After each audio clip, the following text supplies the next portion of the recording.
You know all the talk in the papers about don't look at the sun? Right. You've read that too? Yes. You didn't look, did you? No, I got pictures of people. All down below, there's people. They're looking? In groups. They're looking up at the sun. They're not supposed to. They're going to go blind. They may well Does it tell you be. something about human nature or not? It certainly does. Yeah. The eclipse, this is an 80% eclipse of the sun here in the city And of for Jerusalem. some parts of the earth, it's going to be 100%. According to the newspapers, this is a must-see. And here we are in Jerusalem. What a place to be to see it. And we're actually here, I was saying, on the Tower of David's rooftop. Tower of David is the Jerusalem Museum. It's a location that when the tourists travel into Jerusalem and to Israel, they want to come here because it reveals the entire history of the city of Jerusalem. But not only that, down through history as it relates to Israel and then expanding out to the Middle East. Hey, look at this. It's about 4-1. The newspaper said it should have an 80% eclipse, about an 83% at 5-1. So I really thought it would be darker than this, especially with the clouds that are in the air. But there's an eeriness, isn't there? The air, it's a different color here right now than it would be at 1 o'clock in the afternoon. Not that bright sunlight. No. You know what it reminds me of?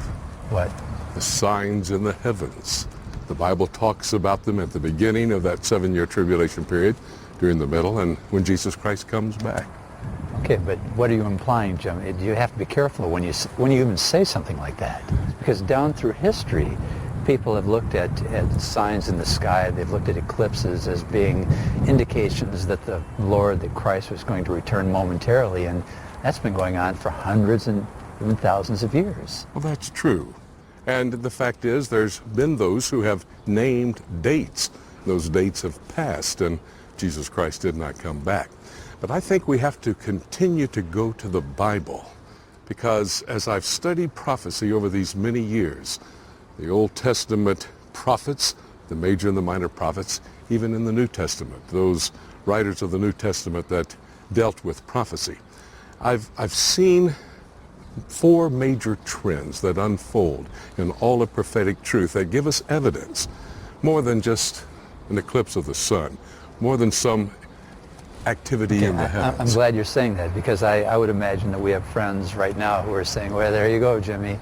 There you go, Mark. You're taking off on... And events like this tend to give... They surface superstitions. Mm-hmm. And they surface, as you indicated, statements where people go beyond what they know. Yes. And then the result is that over time, I think people get burned out on prophecy. After a while, they say, don't talk to me about the predictions of the Bible. People have been doing this for centuries, and all it does is causes a certain amount of cynicism, a certain amount of skepticism, and okay, I think it's important, but let's be really careful. Let me show you something. Look out over here. This is the new city of Jerusalem. Now, the city of Jerusalem numbers about 700,000 in population. We moved here to Jerusalem back in 1991. And from that time until this time, the population of Jerusalem has increased by several hundred thousand in just over a decade. And one of the people groups that has made their way in this last decade into the land would be the Russians. Since 1991, when we arrived here in Jerusalem, 1.3 million Russians have come to live here in the land. You go to the Bible in the book of Ezekiel. First of all, God says in the 34th chapter, in fact, he says it 18 times, I will find my people wherever they have been scattered. I will gather them in, bring them into their land. I will feed them like a good shepherd would feed his flock here in the land. In the 6th century BC, the prophet Ezekiel spoke these words on behalf of God. And I will bring them out from the peoples and gather them from the countries, and will bring them to their own land. Ezekiel chapter 34. 1.3 million Russian Jews coming to live here in the land. Jeremiah 16, Jeremiah 23, Jeremiah 31, all talks about reaching into the north and bringing the people back into the land. In the 7th century BC, the prophet Jeremiah spoke these words on behalf of God. Behold, I will bring them from the north country and gather them from the ends of the earth. A great throng shall return there. Jeremiah chapter 31.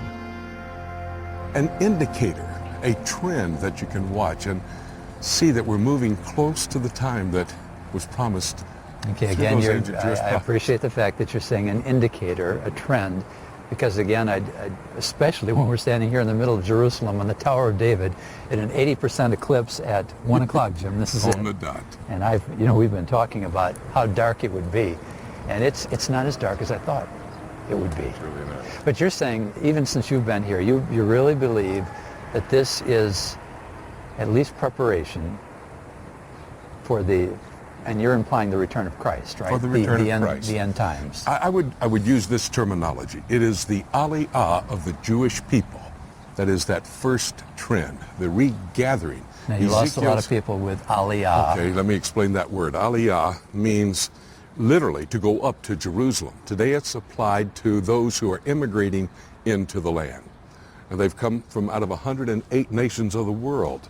And another unique thing that's happened here is with these 108 nations represented, you had 108 languages or dialects that would be spoken. A man named Eliezer ben Yehuda, back in the late 1800s, came to live in the land. He taught his new wife how to speak Hebrew, his neighbors. He developed a dictionary of Hebrew words. He developed an institute of how to teach people, and now the Hebrew language is spoken right here in the land of Israel. Another indication, Jeremiah 31 verse 23 says, "When I bring the people into the land, I will restore unto them their language." Zephaniah chapter 3 says a similar statement. Zephaniah chapter 3 also refers to the Ethiopians coming into the land. For then I will restore to the peoples a pure language, that they all may call on the name of the Lord, to serve him with one accord. From beyond the rivers of Ethiopia, my worshippers, the daughter of my dispersed ones, shall bring my offering. Zephaniah chapter 3. The stage setting is in process.